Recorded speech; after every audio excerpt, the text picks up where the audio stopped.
The Mixed Mornings and More podcast with Steph. Now available daily.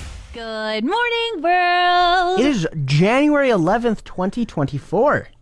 John, they've created a day to celebrate your favorite drink. Really? Yes. Milk? Milk. It is National Milk Day today. Hey, everybody, happy Milk Day. How are you going to celebrate? Drink a gallon of milk. Drink a gallon of milk. Now, I did look it up how you should celebrate, and they said that you should make a post about it and let people know why you love milk so much and do kind of like an ode to milk and suggest that other people get on the same milk-loving train. Okay. What do you think? Yeah, from baby to 19, I've always loved milk. Always been a milk drinker. Yeah. Steph, I'm a little fed up right now. I'll be honest, I'm a little cheesed. Cheesed? Cheese. That's a Gen Z word if there ever was one. Okay, so you're angry. I am. We spoke last week about your phone bill, and it got me thinking, you know what? It's time to be a man and call about mine. Okay, and my phone bill, the exciting thing was that I've got it down to $32 a month. Yeah, and mine is a staggering $170. Yeah, so if I could way get too even much. $10 off that, boy, would I be happy. I'm proud of you for trying to stick up for yourself there. Thank you, except none of it went to plan. I phoned, boom, instantly I got a robot. A robot. Yeah. Okay. It was like, hey, please say who you're trying to connect with. Not even press buttons anymore. It said, please say who you're trying to connect with. I said, customer service. Nothing happened because I guess that was customer service. But you are a radio announcer, so you have a very clear voice. You get paid to speak. So Correct. It should have taken you somewhere. Oh, it absolutely should have. It did not. Okay. So I just want to know what happened to all the people. What happened to the people picking up the phone and being like, hello, what could I help you with? Where is everyone? You know, there's actually a way you can Google to find the right phone number to call to talk to a human. Is there? Yeah, if you just type talk to a human, insert phone company here, it'll give you a different phone number. Or another option to beat the robots is to press 0 every time they ask you a question. And that's the operator. I want an operator. I want you to not be talking to me. I want a real person. What? Sorry. Just some life hacks for you. Want you to have the courage to call again and try and get your phone bill cheaper. Yeah, well, hopefully. You got this, John. You got this. I read an article earlier that was called You Have One Life. Do you really want to spend it looking at your phone? Already judgmental, but I'm here for it. It was very telling for me. I really enjoyed it, but I also kind of cringed at it, turned a little bit inside out, just thinking about how much time I spend my one life looking at my phone. Okay, so you kind of started spiraling? I'm trying to better myself in the Okay. spiral. I got you. That makes sense. And one thing that they said is to figure out how much time that you're looking at your phone, just check your screen time app, and it'll tell you basically the average is that somebody will spend 4 hours a day looking at their phone. 4 hours isn't bad. A day? I find it terrifying every time that report comes out on the weekend and it says I'm close to 4 hours. And especially when they put it this way, that if you do spend 4 hours a day on your phone, that is 60 full days a year. Oh, yep. How many hours a day do you spend on your phone, John? Let me check. If I had to guess, I would say, yeah, okay, 7. 7. Okay, I'm not judging because this is my journey that I'm on of trying to become enlightened. So you feel free to spend I noticed your 7 I was hours. the only one who said how much I was on my phone. I said I'm nearly 4 every day. You said it averages 4. You didn't say you were on 4. There you go. Anyways. Okay, I'm just a bit embarrassed about I'm a part of the average. I really thought I was better than others. Yeah. Okay, that's where my nose is, up in the air. Anyway. I'm finally above average. Dear. One of the ways the tactics they say to break up with your phone and get a little bit better at being present in your life is to decide what you want your attention to be spent on, and then find better ways to kind of have hobbies or things that are readily available to you so that when you reach for your phone, you can reach for something else instead. So the author of this article said that they really had always wanted to learn guitar but never really got around to it, so they decided to join a group class, but then also instead of storing their guitar in the case, say pushed under the couch or something, they got a stand for it and just put it up in the living room. So then instead of reaching for their phone, they're like, oh, same distance from me sitting on this couch is actually my guitar. And so as a result of that, they said they not only got better at guitar, but they also met some friends in this group class.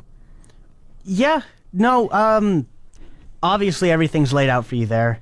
Everything sounds good. I don't know if I could do it, though. I don't have as good of willpower as you do. Do you feel bad, though, about your phone? Like, if this isn't something that you care about, like you're happy to look at your phone, that is your hobby. That's all right. But that's such a sad hobby for me. I'm fine. I feel fine looking at my phone until you were like, 4 hours is 60 days? 7 hours. So 8 hours would be 120 days then. Yeah. So 7 hours, that's like 105 or something like that. That is... No. Yeah, stop doing the math unless you want to change because it's going to make you sad. Is it too early to start talking about Halloween? Yes. Short answer. But why? Yes. Long answer, yes. But why? Because it's January and Halloween happens in October, which is 10 months away. Yeah, but it's like the only other like big-ish holiday that happens in that time, right? Like after Christmas? You're kidding. Valentine's Day is not as big as Halloween or Christmas. And you can't think of any others in between then and now? Canada Day? Easter, maybe? Yeah, but Halloween is like celebrated worldwide, I feel. Easter is not. Is, definitely. Is it? Yes, for I feel like sure. more people might celebrate Halloween than Easter. It's a toss-up, but certainly the Easter Bunny comes all over the world. I know Valentine's Day is like the most expensive holiday because obviously it is, but I don't feel like that attributes to the bigness of Halloween. Okay. Well, I still feel like there's just so many milestones before you wish away your summer, wish away your spring, till you get to that wanting Halloween to be here. Like a Mother's Day, Father's Day. Yeah, but you don't. Summer off for the kids. Yeah, but you don't get off work for like Mother's Day. Or, yeah, like we don't really get off work for Halloween, but at least kids get off school for Halloween Day. They do not? What kind of... They did when I went to school. They What? did not. Yeah. Don't even try and say what? that. Kids do not. You only... No, I got Halloween off school. Your parents were really nice. If you were the only one that got Halloween off. Halloween is not a stat holiday. You don't just not go to school on Halloween. I did not have school on Halloween. I think you are rewriting history here. There's no way. Did you go to a private school that really No. revered Halloween or No, just we really were- didn't want to No, talk we were about at it? public school. John, this didn't happen. Yeah, it did. I don't believe you. I'm sorry. I got an ad yesterday for something called the Dyson Zone. Have you heard of it? I have not, but let's think about Dyson. So they have like the air wrap that's a stick with a hole in the middle and it's a blow dryer. Yep. Then they have those fans that are also like just kind of ovals. Yeah. And air flows through. They're good on vacuums. So a Dyson Zone. Yeah, what what? would Imagine. that be? I feel like zone to me sounds like construction zone. So I'm wondering if it's like an air purifier for the outdoors. Like this is the zone where Dyson makes even the outside air clear. How did... Is that right? Yes. Really? It's a piece of technology that's not only a pair of headphones, and Dyson makes headphones. I found that out yesterday. I found that out this second. Okay. Apparently they make really good headphones, but it's not only a pair of headphones, it's also a face covering, and it has a nose purifier for pollution. No. I really wasn't expecting that. Okay, so I was expecting that this was going to be a zone area, like there would be Dyson machines where you would usually have pylons. Okay. But this is for your face? Yeah, so you don't even need more than one machine. It's just, it goes right on your head. Not only can you listen to music, you can look stylish, and yeah, it's just a face covering that only covers your mouth, and then two prongs to go up your nose and give you purified air. Yeah, it's supposed to be in in polluted areas. Okay, sounds a little bit invasive to me to have two prongs going up my nose. But does this make it better? It will only run you about $1,000. Is that supposed to make it better? That makes it worse, I think. Well, it's less than an iPhone. Yes, but it's still, you need an iPhone to have something to play on the headphones. Oh, that's true. Yeah. What's up with this Maybe thing? they'll sell a bundle. Are you a customer, John? I'm on the radio salary. I can't pardon be me. a customer yet.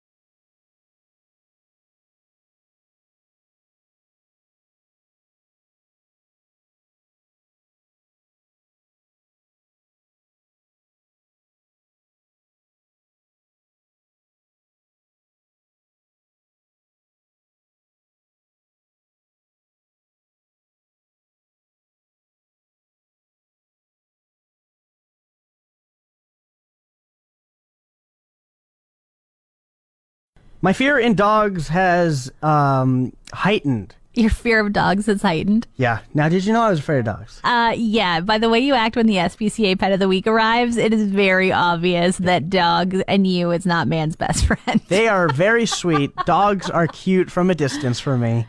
But the second I get up and close and, well, now personal, it does petrify me. So obviously yesterday the SPCA came in with their two lovely dogs. Sweet Pea and Buddy. Yeah. Well, as I was down in the video with you, crouching beside this sweet, sweet dog, this dog also thought I was sweet, and just all over me. He just wanted to say hi, John, and get to know you a little bit. No, that is not how you say hi here, Steph. He was really excited to see you. Clearly. No, I could tell. I was on the ground. I was on my back, legs up. He was very excited, and I didn't want him to be excited. Now, the funny thing is, most people, when that happens to them, they're like, hey, stop. And they push the dog off, and you, like, show dominance. Like, This is not okay. And I did just lay there. You did. However, my thought process was I pushed the dog. It could turn from what he was doing before to him attacking me. I'm so terrified of dogs, even well-behaved dogs, that I'm not taking any chances, even if they're slobbering all over my face, doing some stuff with my knee. Yeah, it's amazing to me because I would just never in a million years allow a dog to slobber on me or anything. I'm not afraid of dogs, but do you have some past trauma? Have you been bit by a dog? No. Where does the fear come from? That's the thing. I have no idea. No idea where this fear of dogs comes from, yet it's instilled inside of me since, like, I can remember. Okay, so every Wednesday we do have a visitor come in. Yeah. And it's always a dog. And they're always really excited to see you. And you are so rude. Like, the dog is like, please pet me. Hello, I'm so kind. I'm so nice. I just want to be your friend. And you're like, You're not going to find a friend here, buddy. I am very standoffish when it comes to them. That's true. Yeah. So is there a way to help you, though? Like, if we have a visitor, we're kind of building you up to maybe having the SPCA come twice a week instead. Or maybe you could come to the SPCA and go for a walk with a dog with me. We would have to start with the smallest dog possible, like a chihuahua. A what? A chihuahua? Oh, a chihuahua. I thought you said a chihuahua. I was like, did. I've never I heard of that chihuahua. brand. But we'd have to start small. Can we pick a different breed, though? Because Chihuahua is, like, known to be a mean dog. And bigger breeds are usually the kinder of the dogs. A bulldog, like a fat bulldog. Okay. Because the dog that got brought in yesterday, it was like a bear. But he was so nice. He was just so happy to see you. He was, like, really wanting to give you his bone so that you, like, the green bone, the toy that we have in here, he just really wanted you to... That's enough of this. I'm out of here. It is my first Fort Mac winter as we've gone over. And as I've looked around, I think it's a lot of people's first Fort Mac winters because nobody is wearing the right shoes for this type of weather. Interesting. Yeah, so based on all of that, I've created a top 5 list of what I have seen to be the worst shoes to wear in the winter out here. Would you like to hear it? Yes, please. All right, that's right. Coming in at number 5, we have clogs. Clogs. Clogs, yeah. clogs? Like, are you a chef in the 90s? Like, clogs? Clogs. And are they wooden or just like... No, I haven't seen the wooden clogs. Okay. I've seen the rubber, weird-looking clogs. Okay. If they're wooden, I could have given them a pass because that's pretty cool. Yes, also zero insulation and probably hard on the feet, but... That's true. Coming in at number 4, I've seen flip-flops. You have not. I have. Your toes are going to freeze off. They are. Were they paired with like a pair of shorts, or did they at least look like the rest of them was warm? No, they had jeans and flip-flops, no socks. Wow, that's brave. Right? Number 3, high heels. Now, ladies, you're gorgeous in them. I get it. But what happens if you're walking and the high heel breaks? Face full of snow, body full of snow. Just wait to go inside. Put on your high heels. You look as beautiful, I promise. Valid point. I don't really have anything to add to that. I like the indoor shoe idea. Thank you. Coming in at number 2, and this can just go for any weather. I mean, Crocs. Hey. So I saw somebody in fuzzy Crocs the other day. I'm in fuzzy Crocs right now. Number 1. Mostly because I've evidence of somebody slipping yesterday.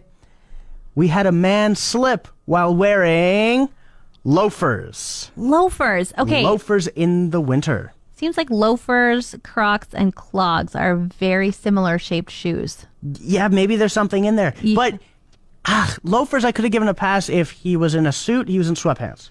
Sweatpants and loafers. Perhaps they're his slippers. Those are his house shoes that he just wore out. He forgot to change. He had to run out for an ingredient he forgot. Well, now he knows because he ate it hard. And you helped him up, right? No. You I was silently driving. laughed in the... Okay. Yeah, I was driving. Okay, John. You've saved yourself there, but I was a little bit nervous about your character. Loud is in and quiet is out. That's right. That's one way to put it. Yeah, so there was like loud quitting and quiet quitting. They're saying that the loud quitting is the way to go now. Ooh, really? Get angry, yell about it, and then go complain online. No, I'm totally kidding. Oh. It's loud budgeting that is the new thing. Okay. And so previously, quiet luxury was a trend where you would kind of wear like well-fitting, well-made basics without a logo in sight and be like, this is quiet luxury that my clothes fit so nice and I look so put together. Boring.